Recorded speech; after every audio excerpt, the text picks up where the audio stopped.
Okay, in this video I'm going to talk about what some might see as a dysfunctional family, but it's more like perhaps it is considered dysfunctional because one person is missing in the whole story, and the story is about Emma. She's around 28 years old in early 2020, and her dad, well, her mother never married, as far as she knows, and she somehow her mother managed to keep Emma's father's name off of the birth certificate, and she refused to talk about him, totally refused.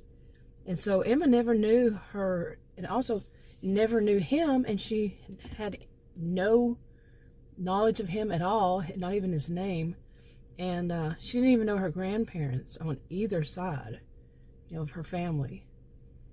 But she trusted her mother enough. Her mother was a very loving mother, and she trusted her enough to think there must be some kind, must be a really good reason. Now, how she kept the name off the birth certificate is a story in itself, but she never told Emma.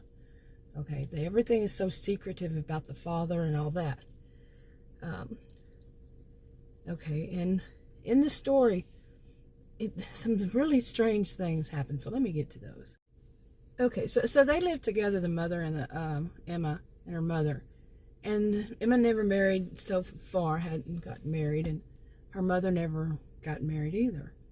And they usually go places together, but this time Emma's mother, she went shopping by herself at the mall, and Emma, she went just to visit some friends. When Emma got home, they live in this really nice place, by the way, kind of like a mansion in a bit, and they have money.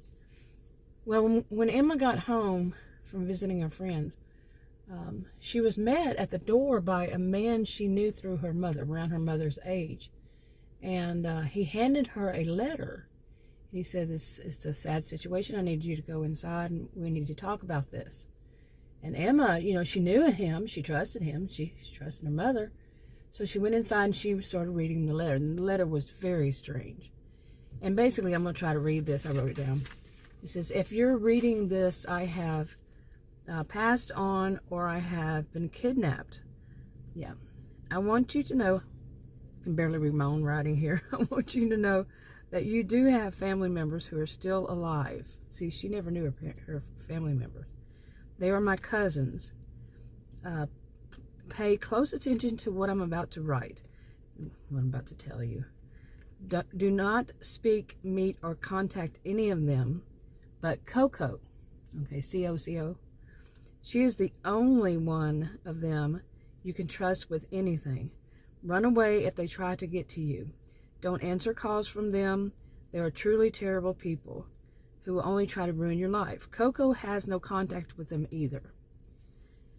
Give her this letter when you meet her, and I truly want you to do so.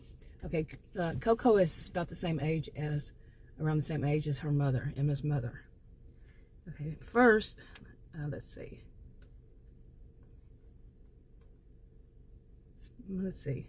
Like I said, I cannot always read my writing, but it says, first, before you leave my, our home, call the number below using the landline.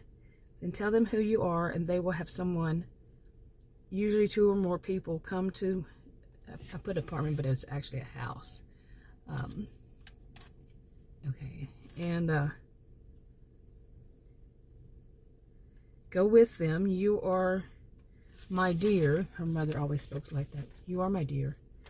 A wealthy woman, but also one who is the child of one very horrible father. She never knew her father. So, okay. And it goes on to say, she's, a child of a very horrible father. And she goes on and says, I still will not explain.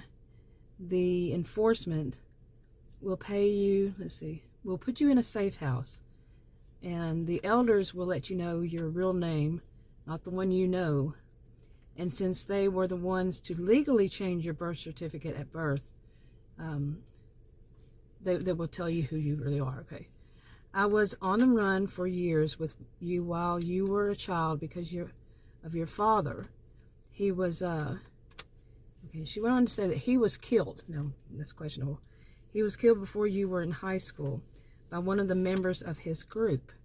I only heard about it through the news. And once you're in a safe house, perhaps the one that you call Aunt CoCo lives in, have you... Okay, had an allergy attack then. So where was I? I was saying that okay, she says that they'll put her in a safe house, put Emma in a safe house, and the people that pick her up, or they might, put her in a safe house, and then her Aunt CoCo will come and get her, or they'll take her to her Aunt CoCo's right away. And where her Aunt CoCo lives, she was put in a safe house, and she just bought it for herself and made it her own. And she's lived there since all this came about. CoCo did. And she said that then once she's in that house, the elders will contact her. Now in this county, the elders of the county basically run the show, and they were split up because of what was going on early 2020. I'm leaving out certain words, but started going on. They were split up into different mansions that were on dude ranches. There were dude ranches, and they had these mansions, and so they split them up, and they surround the county within the county, but surround most of the towns. And inside there, in some places, they have these safe houses and shelters and so forth. It's a very wealthy county, and for the most part, but there is one town that is not.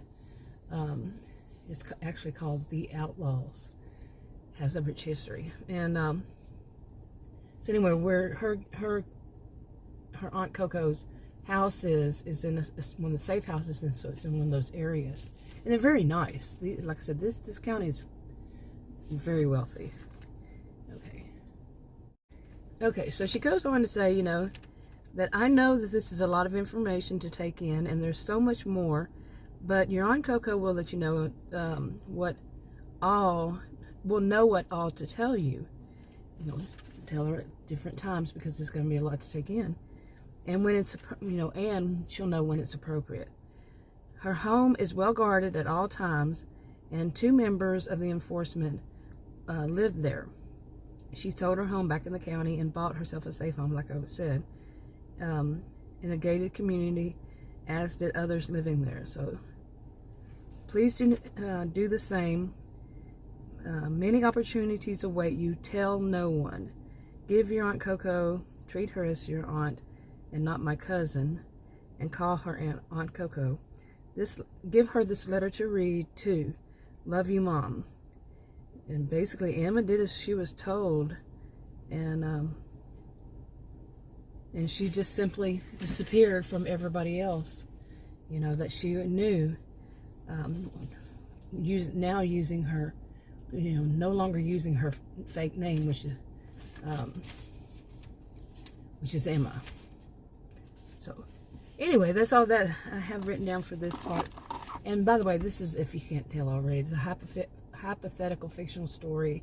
It's part of a series of all hypothetical fictional stories, and but it's really an example of, some people say on one side there is all this dysfunctional family, but on the other, the main one right now, they have left from dysfunctional family, all of them, CoCo on her side, and Emma's mother on her side, and the dad's side, and all that they had, but it was so bad that they had to go into hiding, like CoCo and Emma's mother.